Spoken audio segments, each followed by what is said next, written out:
Where are you taking him? We must get him to my father. Frodo fear, I offered only here. Tor gwaith ni'n beriathon. I do not fear them. Jestli.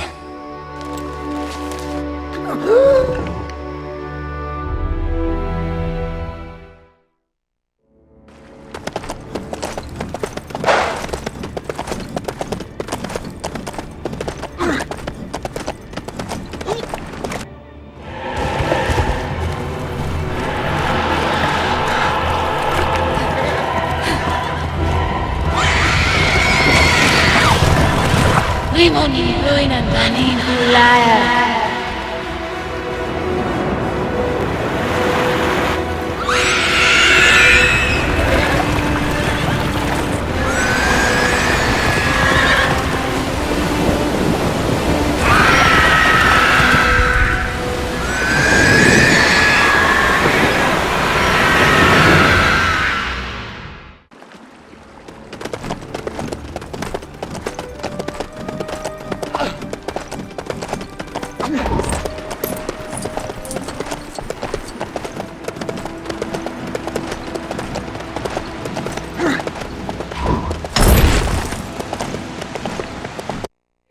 Where am I?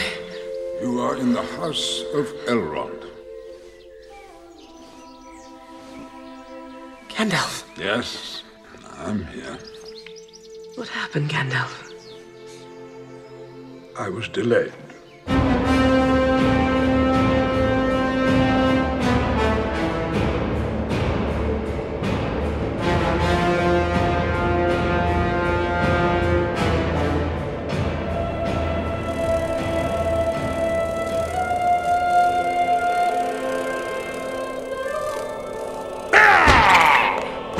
There is only one Lord of the Ring. And he does not share power.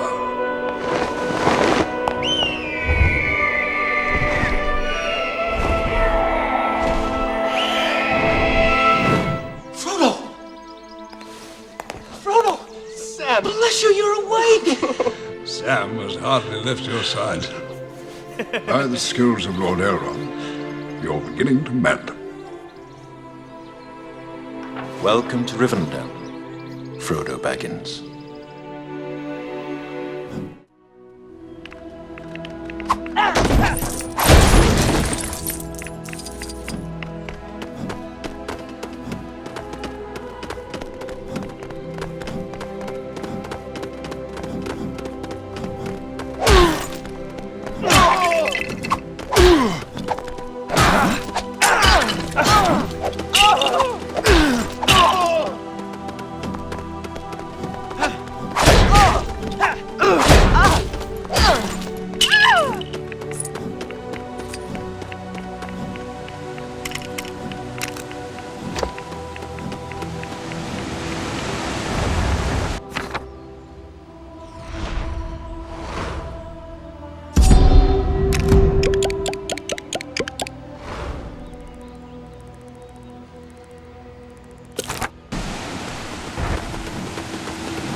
Strangers from distant lands, friends of old, you've been summoned here to answer the threat of Mordor. What are we waiting for?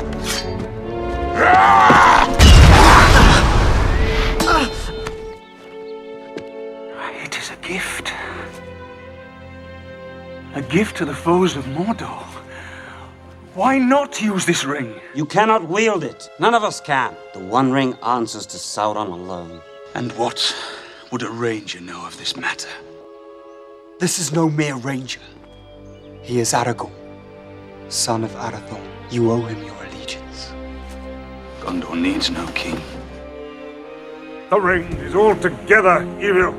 It must be taken deep into Mordor and cast back into the fiery chasm from whence it came.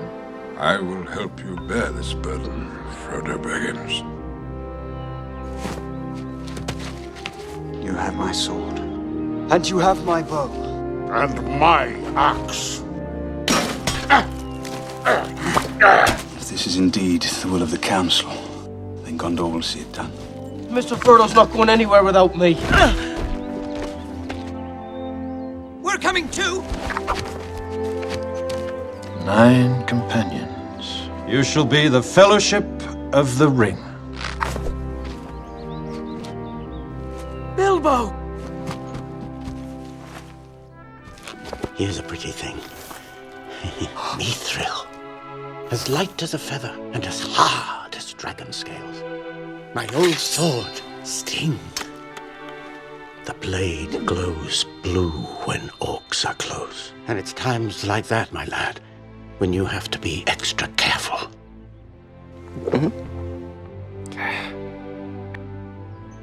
The Ring-bearer is setting out on the quest of Mount Doom. The Fellowship awaits the Ring-bearer.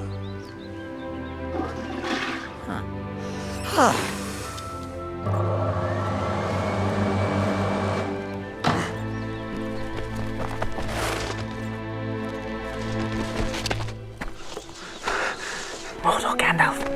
Is it left or right? Left.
We must take the pass of Caradhras.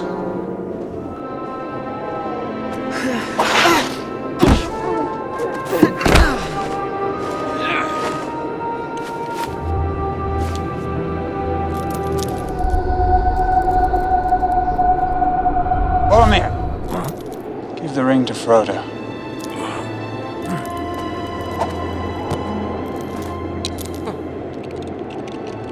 I hear not.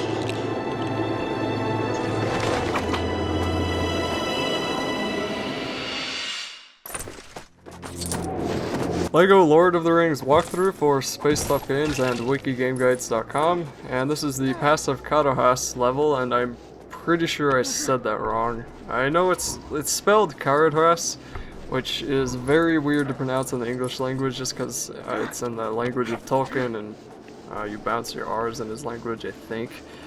So it's said differently, but anyways, Caradhras or Caradhras, however the heck you're supposed to say it, it's a big giant evil mountain, and that's the point of this level.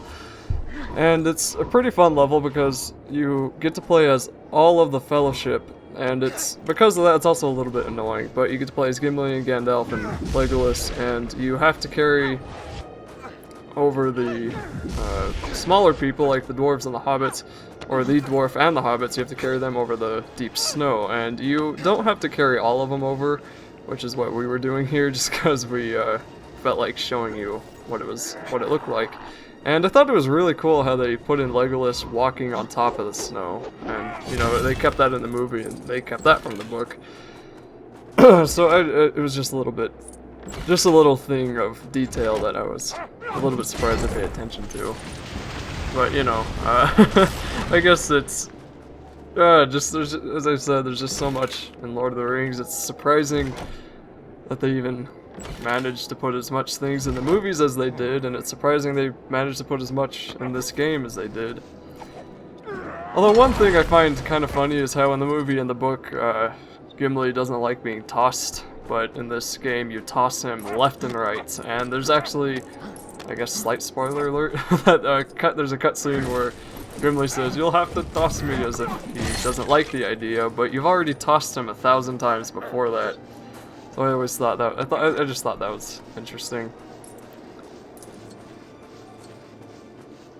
And for this, really, to get rid of the deep snow just to make it easier for the other people to get across, the only two people you're really gonna need is Sam and Gimli, because sometimes Sam will have to dig or plant something, but most of the time Gimli will have to smash some flat brick that is sitting there, and that really is what you'll be doing most of the time. So right here, I think this is the third or fourth brick that we had to smash. And obviously doing that just opens up the new areas.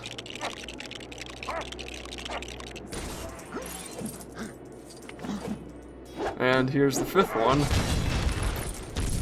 And I was actually a little bit surprised at how long they made this level, and it was probably as long as the whole scene was in the book, but not nearly as long as it was in the movie, which is gonna happen a lot. They're gonna, as I said, probably 3 or 4 times now, this game drags out some things in the movie.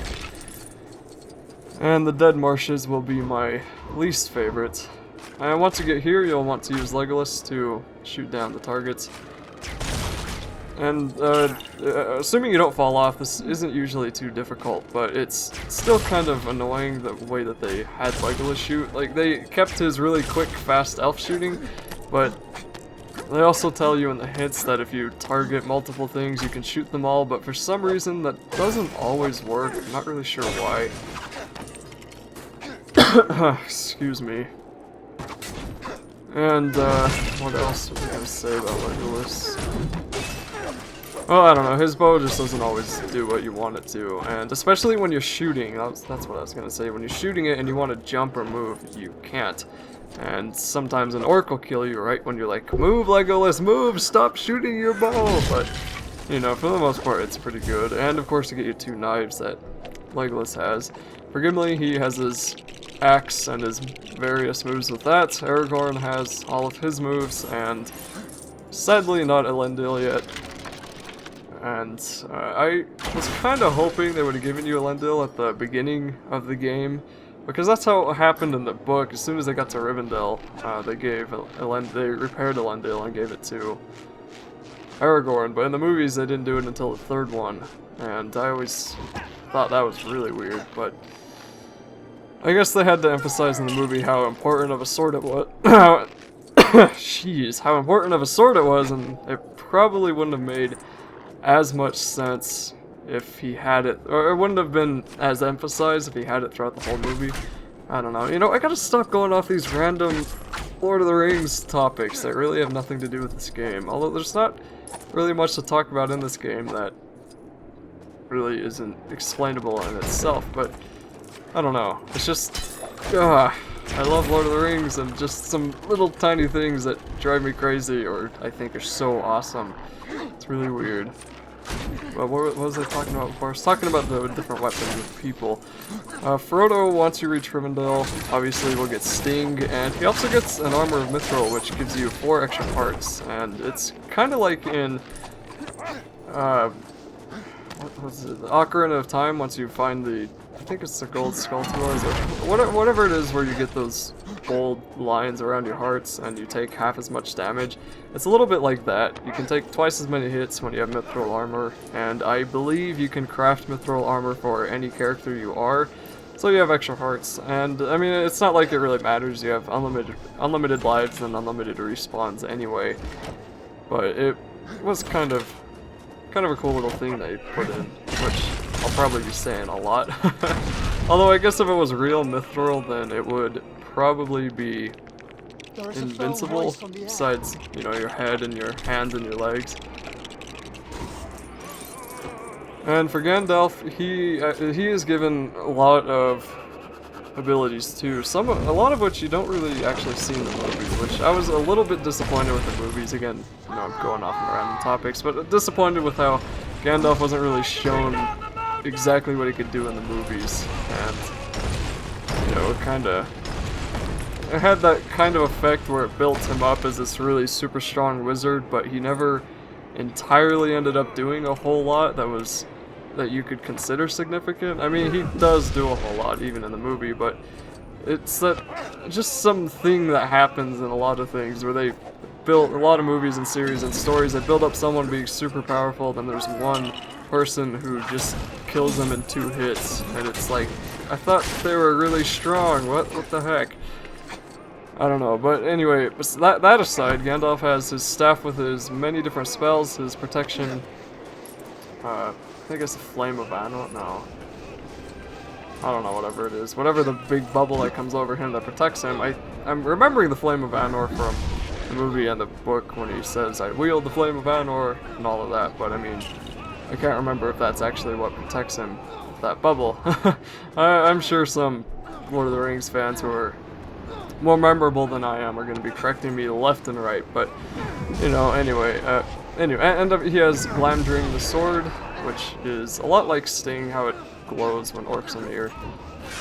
And you will get more abilities later on as Gandalf, but for the most part, you're not really going to be using them a whole lot either. And this really is a long level. I was surprised when my brother and I were surprised when we played through this, and you can tell my brother's playing because of the somewhat annoying split screen, but you can we were surprised at how long this level was, because all the levels before this were like 5 minutes of level, 5 minutes of cutscene, 5 minutes of level, 5 minutes of cutscene, and we were surprised we were going so long without a cutscene. And this was before we actually realized that some of the levels were starting to drag on, and just, I don't know. it was really not really something important though. So what else was I going to say?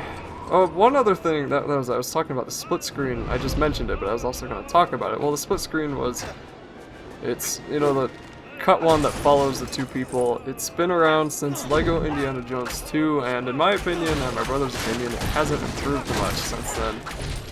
And if you go into the options, we didn't know this until the end, which we didn't check, but if you go into the options, you can change it to the fixed vertical line where it splits your screen up and down. There's a split in the middle of the screen, up and down, not left and right, which I think would be a little bit better. But anyway, it's up and down, and it fixes it doesn't move, and that is a heck of a lot better because you're not constantly having to readjust your eyeballs onto the left corner or the top or the bottom right corner. It's a heck of a lot better, and I would just say if you are going to play co-op, I would probably set it to that. And there are some places where there's some levels where it switches so much because there's so much going on that it gives you a headache. It just strains your eyes to have to keep switching, especially with that. And you know, the divider is supposed to give you a sense of separation, so you have to keep reminding yourself, okay, am I on this side or am I on the other side? It kind of hurts your eyes trying to pay attention to 2 at once. At least to me and my brother, although we're not, it's not like we have terrible eyesight or anything, so I'm sure we're not the only ones. But I think I've actually rambled on way too much, so I'm going to stop the narration here. The rest of the video, again, will be self-explanatory, and there's going to be quite a few, or I guess by quite a few, I guess 2 or 3 more cutscenes, which I won't even bother trying to talk over.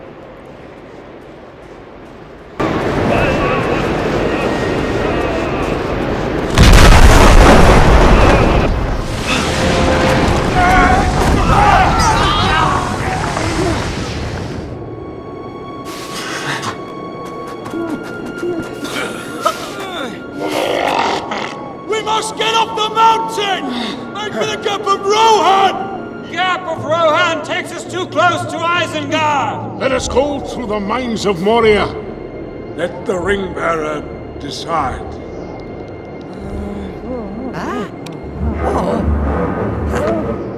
We will go through the mines. So be it.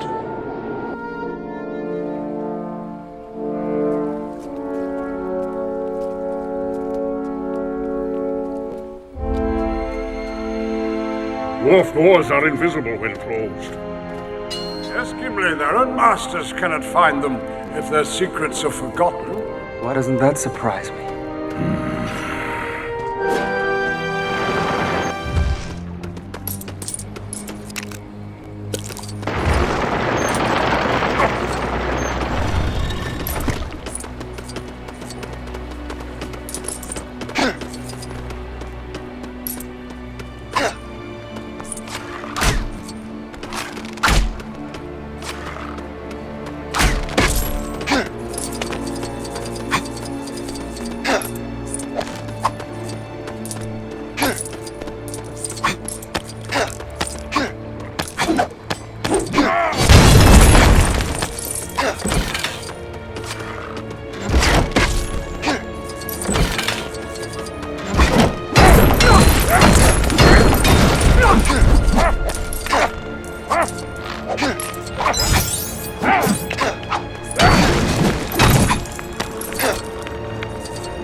Reads, the doors of Durin, Lord of Moria.